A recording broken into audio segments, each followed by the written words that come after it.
දෙකද තනකොළ උඩ වතුර දාගෙන නටලා බාත්රූම් එකට ඇවිල්ලා ෂැම්පු දාලා නාලා මගේ මෙට්ට උඩ මේ ඝන ආතලේ මං චුට්ටකට එළියට ගිහින් ආවා.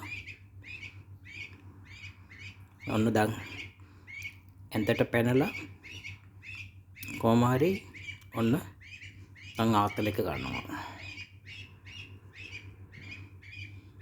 මේ විතර ඉන්න නිසා තමයි මම මේවා ෂැම්පු දාලා නාවලා මේ සුද්ධ කරලා තියන්නේ. මොකද කාමරෙන්මයි ඉන්නේ. එළියට යන්න බෑ.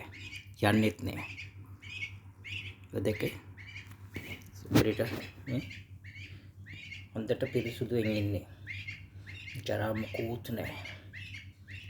හරිද? දේ නාන්න තියලා එම් ගියා එළියට. ඔයලා බලනකොට මගේ මෙට්ට උඩ මේ අනාත්තලක ගන්න දෙකද